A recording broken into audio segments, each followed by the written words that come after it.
Hello बच्चों, एक बार फिर स्वागत करती हूँ आपके अपने channel easy math with Sonam पे। मैं सोनम और आज शुरू करते हैं एक्सरसाइज 11.2 से क्वेश्चन नंबर 3 को। क्वेश्चन नंबर 3 में ये बोला है उसने कि Rahman is making a wheel using spokes. Rahman क्या बनाना चाहता है? एक व्हील बनाना चाहता है स्पोक्स की मदद से, using spokes. He wants to fix equal spokes in such a way that angles between any pair of consecutive spokes are equal।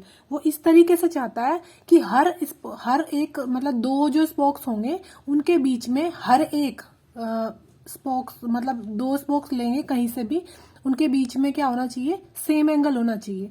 ठीक है। अब वो कह रहा है help him by completing the following table. तो उसकी हेल्प करो आप कंप्लीट करने के लिए, टेबल को कंप्लीट करने के लिए। तो आप क्या करेंगे? देखो, इस तरीके से व्हील बनाना चाहता है वो। ये जैसे कि व्हील बना दिया उसने, इसमें कितने स्पोक्स किए उसने? मान लिया उसने 4 स्पोक्स किए, तो इसमें कितने कितने एंगल होंगे? इस तरीके से होंगे कि ये सारे जो बीच वाले एंगल है ना, वो सारे कैसे होने चाहिए? इक्वल।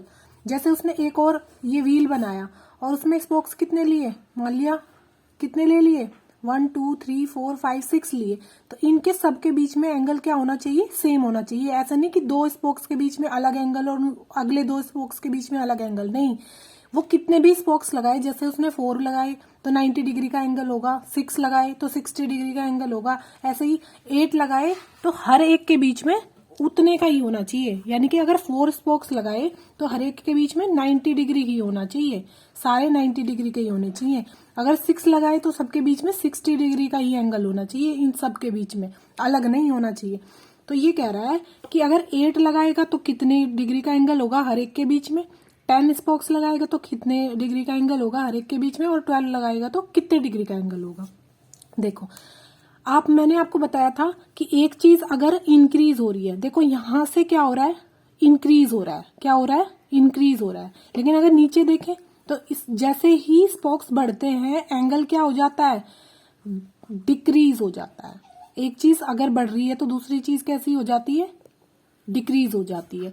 तो आपको क्या करना है? कौन सा? इनवर्स फॉर्मूला लगाना पड़ेगा। और इनवर्स के लिए कौन सा लगाते हो आप? Inverse proportion. ठीक है, तो कौन सा लगाते हो? x1 y1 is equals to x2 y2। ठीक है। अब आप इसको क्या मान के चलेंगे? हमेशा x मान के चलेंगे और इसके साथ में ये वाली चीज ले लेंगे। ठीक है, तो ये होता है x और ये होता है y, ये होता है x और ये होता है y। हम इसको मान लेते हैं कि ये x है क्योंकि हमें इसकी वैल्यू निकालनी है, तो x रख लेते हैं। आप a भी रख सकते हो, b भी रख सकते हो, कुछ भी रख सकते हो। तो देखते हैं क्या वैल्यू आती है। देखो 6/6 multiply 60 degree is equals to x2 की वैल्यू क्या है? 8 है, और y2 यहाँ पे मान लिया x डिग्री है, तो हमें x डिग्री की वैल्यू निकालनी है। तो x डिग्री यानी कि हमें एंगल निकालना है तो डिग्री में आएगा।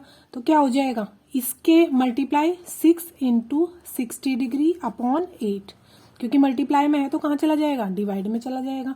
अब इसको डिवाइड कर लो, 2 3 जा 6, 2 4 जा 8, ये 15 टाइम्स, तो कितना हो जाएगा? 15 3 जा 45 डिग्री। तो ये कितना आएगा आपका? 45 डिग्री आ जाएगा।